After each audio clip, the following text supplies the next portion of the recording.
5 tahun lalu, Songdo adalah kota masa depan yang paling dibicarakan di seluruh dunia.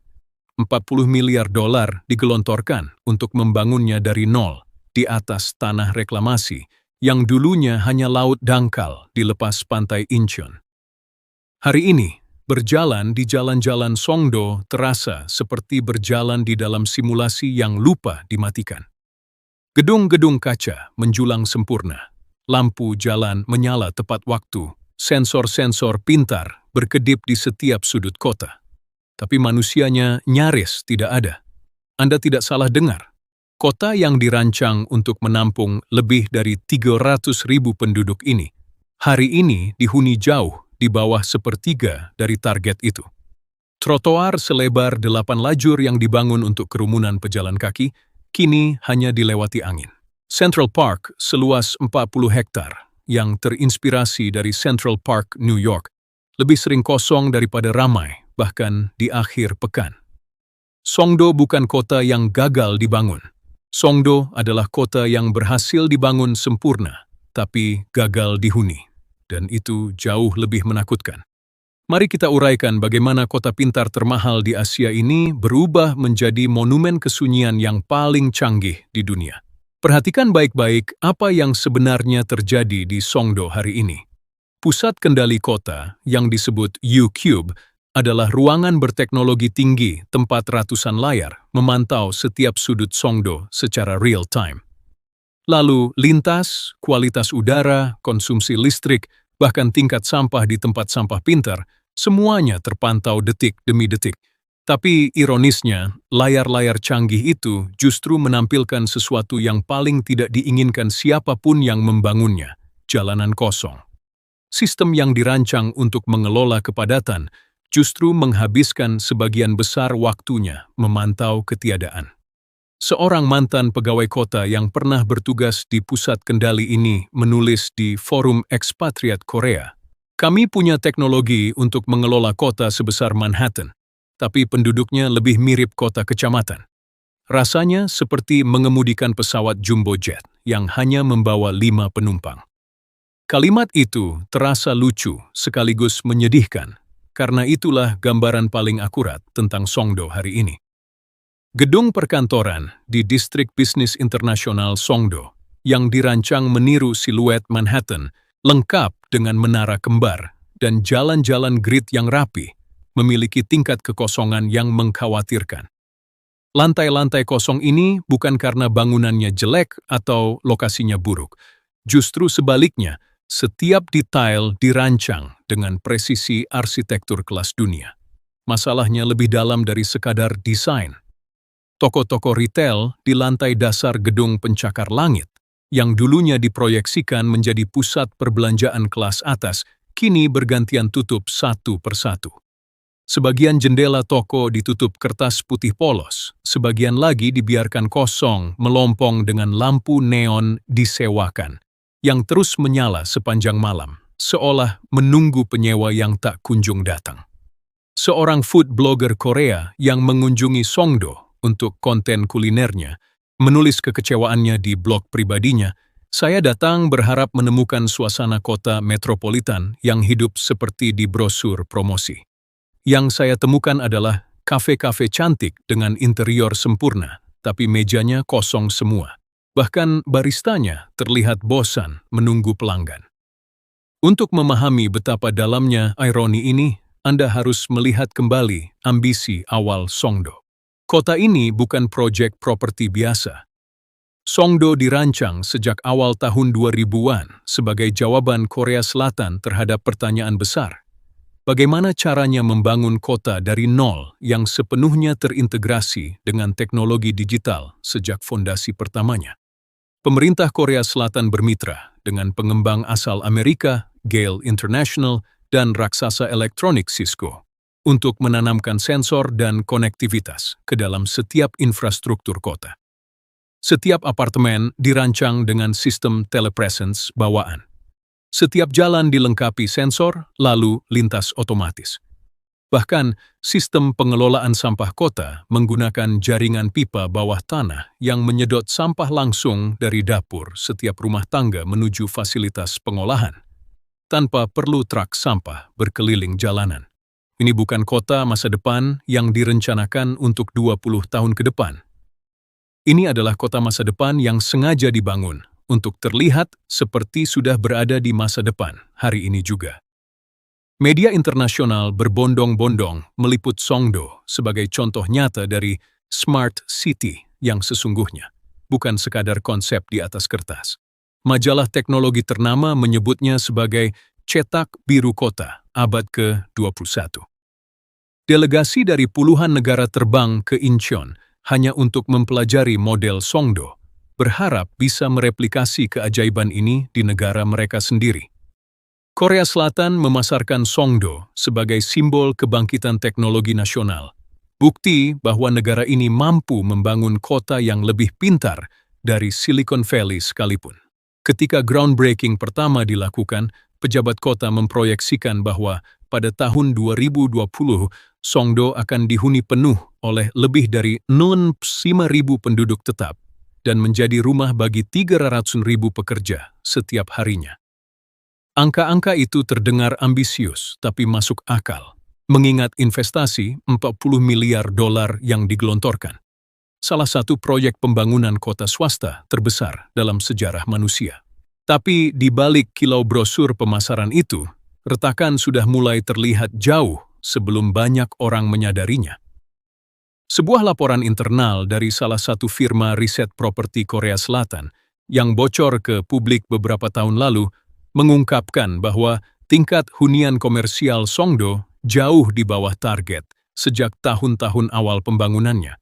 Bukan karena kurangnya minat sepenuhnya, tapi karena satu masalah fundamental yang jarang dibicarakan di brosur pemasaran manapun, lokasi. Songdo dibangun di atas lahan reklamasi yang cukup jauh dari pusat kehidupan Seoul, ibu kota yang menjadi jantung ekonomi, budaya, dan sosial Korea Selatan. Bagi banyak profesional muda Korea, pindah ke Songdo berarti meninggalkan jaringan sosial, keluarga, dan denyut nadi kehidupan kota yang sudah mereka kenal seumur hidup demi tinggal di kota yang, meski canggih, terasa steril dan terisolasi. Seorang mantan penghuni apartemen di Songdo menulis pengalamannya secara jujur di sebuah forum diskusi properti Korea. Apartemennya luar biasa, semua otomatis, semua bersih, semua efisien. Tapi setelah 6 bulan tinggal di sana, saya sadar saya tidak punya tempat nongkrong sederhana untuk sekadar minum kopi dengan teman tanpa harus naik mobil.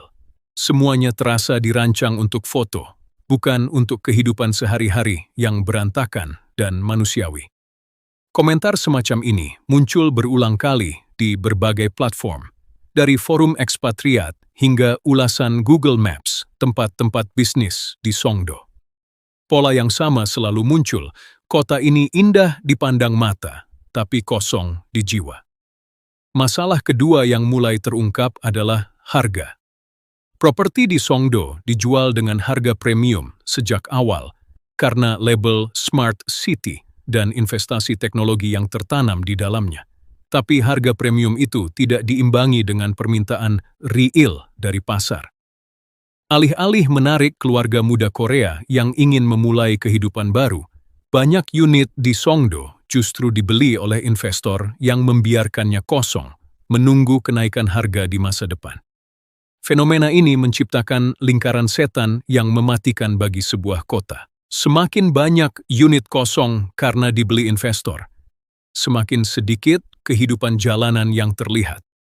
Semakin sedikit kehidupan jalanan, semakin sedikit bisnis lokal yang bertahan. Semakin sedikit bisnis lokal yang bertahan, semakin kota ini terasa mati bagi calon penghuni baru yang datang berkunjung untuk mempertimbangkan pindah ke sana. Seorang analis properti yang diwawancarai media bisnis Korea Selatan menjelaskan fenomena ini dengan istilah yang cukup tajam, kota hantu kelas atas.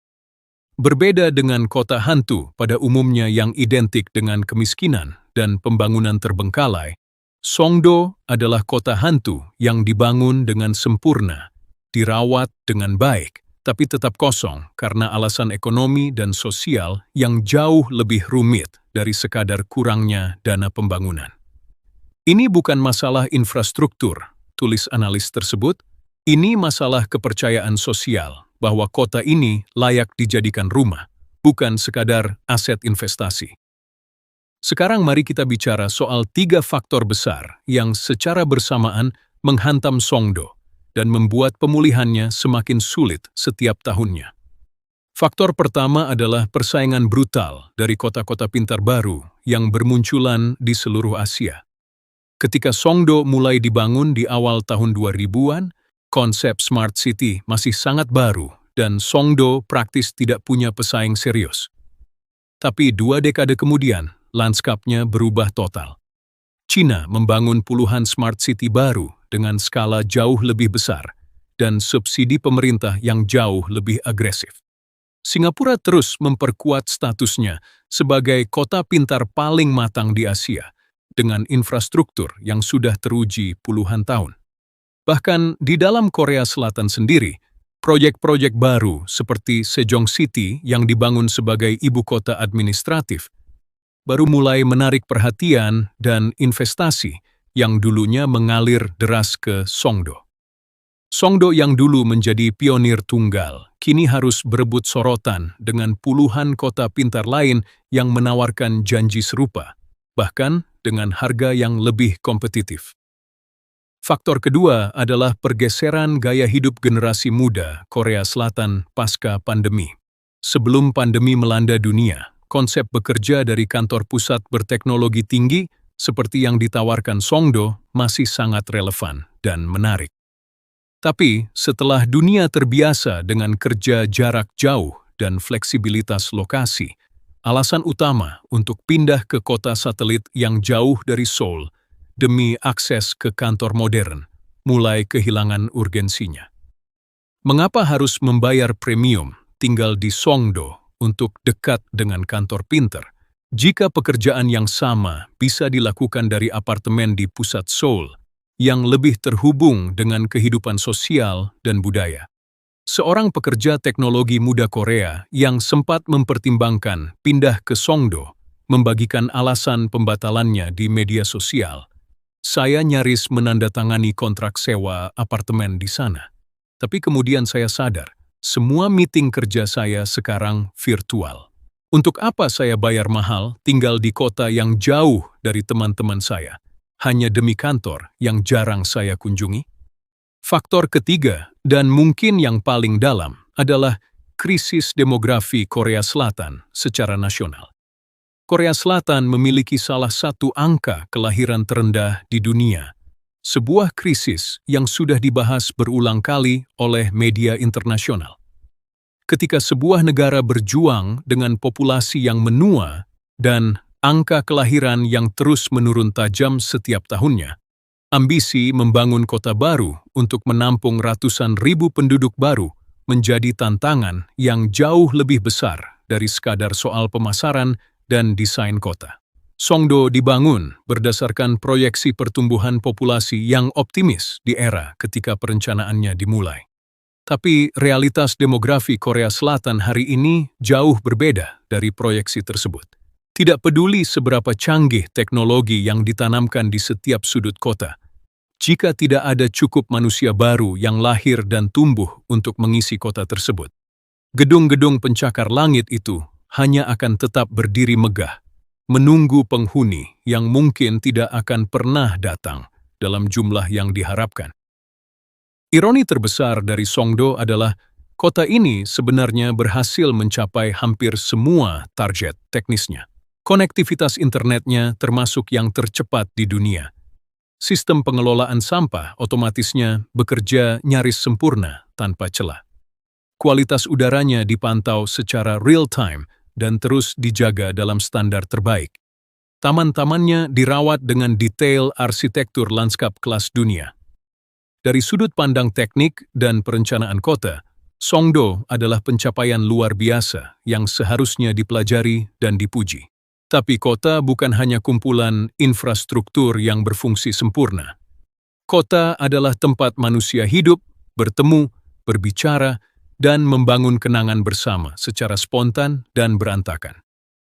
Songdo lupa merancang untuk ketidaksempurnaan manusiawi itu, dan justru disitulah letak kegagalannya yang sesungguhnya.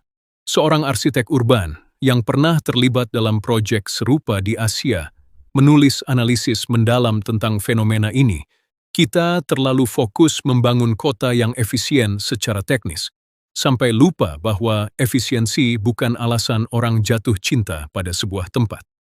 Orang jatuh cinta pada kota karena kekacauannya yang hidup. Warung kaki lima yang berantakan tapi ramai, gang sempit yang penuh cerita, bukan karena jalanannya yang lebar dan bersih tapi sunyi. Kalimat ini terasa seperti kritik telak terhadap seluruh filosofi di balik pembangunan Songdo, sebuah kontribusi dengan logika insinyur, tapi lupa memikirkan logika hati manusia yang jauh lebih rumit dan tidak bisa diprogram dalam sensor pintar manapun. Pertanyaannya sekarang, apakah Songdo masih punya kesempatan untuk berbalik arah? Pemerintah Korea Selatan dan pengembang masih terus berupaya menarik lebih banyak perusahaan multinasional dan institusi pendidikan internasional untuk membuka kantor dan kampus di Songdo, berharap kehadiran mereka bisa memicu efek domino yang menghidupkan kembali jalanan yang sunyi ini.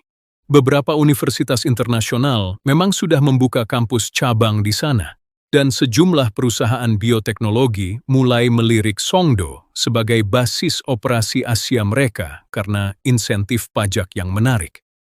Tapi proses ini berjalan lambat, jauh lebih lambat dari kecepatan pembangunan fisik kota yang sudah selesai bertahun-tahun lalu. Songdo hari ini terjebak dalam paradoks yang menyakitkan. Kota yang sudah siap 100% secara infrastruktur, tapi masih menunggu manusia yang bersedia menjadikannya rumah. Mungkin kisah Songdo adalah pengingat penting bagi setiap ambisi manusia untuk membangun kota dari nol dengan kecepatan dan skala yang belum pernah ada sebelumnya. Teknologi bisa dibangun dalam hitungan tahun. Gedung bisa berdiri dalam hitungan bulan. Tapi kehidupan sebuah kota, jiwa yang membuat orang ingin tinggal, bertahan, dan membesarkan anak-anak mereka di sana, itu butuh waktu jauh lebih lama untuk tumbuh secara organik dan tidak bisa dipaksa lahir hanya dengan anggaran 40 miliar dolar sekalipun. Songdo mungkin akan tetap berdiri megah selama puluhan tahun ke depan, sensor-sensornya akan terus berkedip, lampu jalannya akan terus menyala tepat waktu setiap malam. Tapi pertanyaan yang lebih dalam tetap menggantung di udara. Kapan kota pintar ini akhirnya benar-benar hidup? Ada satu detail lagi yang jarang dibahas media internasional, tapi menjadi bahan perbincangan hangat di kalangan warga Incheon sendiri. Songdo Conventia, pusat konvensi raksasa yang dibangun untuk menjadi magnet acara internasional kelas dunia, seringkali hanya terisi sebagian kecil dari kapasitasnya, bahkan saat menggelar acara besar. Bandingkan ini dengan ambisi awal ketika Conventia diproyeksikan menjadi pesaing langsung pusat konvensi di Singapura dan Hong Kong. Seorang penyelenggara acara yang pernah bekerja sama dengan Conventia mengungkapkan kekecewaannya dalam sebuah wawancara industri. Fasilitasnya benar-benar kelas dunia, mungkin salah satu yang terbaik di Asia. Tapi setiap kali kami mengadakan acara di sana, peserta selalu bertanya hal yang sama, bagaimana cara ke sini dari bandara, dan kenapa tidak ada apa-apa di sekitar hotel setelah jam 10 malam. Fasilitas sempurna tidak ada gunanya jika ekosistem di sekitarnya kosong. Fenomena serupa juga terjadi di kawasan retail premium yang membentang di sepanjang Central Park Songdo, sebuah mall besar yang dirancang meniru gaya arsitektur Venesia, lengkap dengan kanal buatan dan gondola yang bisa disewa wisatawan, sempat menjadi daya tarik utama Songdo di awal pembukaannya. Ribuan pengunjung berdatangan dari Seoul hanya untuk berfoto di depan replika kanal tersebut, membuat mall ini viral di media sosial Korea selama beberapa bulan. Tapi antusiasme itu terbukti sesaat. Setelah tren media sosial mereda, jumlah kunjungan turun drastis, dan hanya menyisakan segelintir toko yang bertahan hingga sekarang. Sisanya berganti penyewa berkali-kali, atau lebih sering, dibiarkan kosong dengan tirai tertutup. Seorang pedagang kecil yang membuka gerai souvenir di dalam mall tersebut membagikan pengalamannya kepada media lokal. Weekday benar-benar seperti kuburan. Kadang dalam satu hari saya hanya melayani 3-4 pembeli.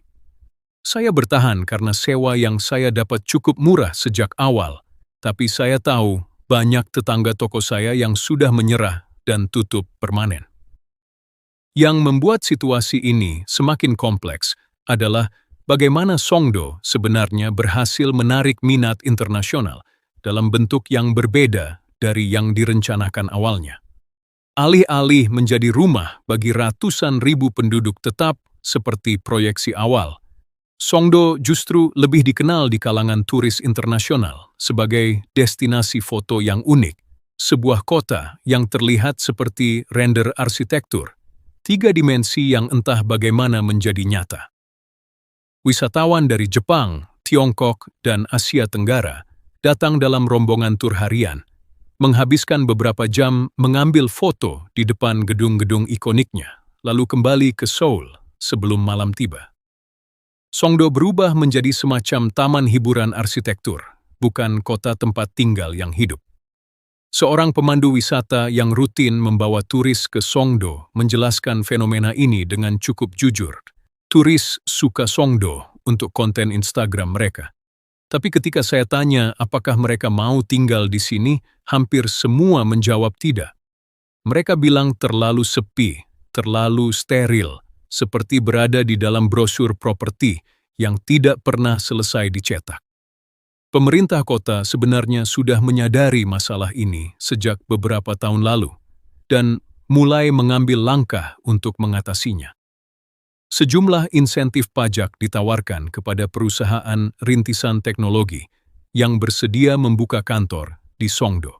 Beberapa sekolah internasional bereputasi baik dibuka untuk menarik keluarga ekspatriat yang bekerja di perusahaan multinasional kawasan Incheon.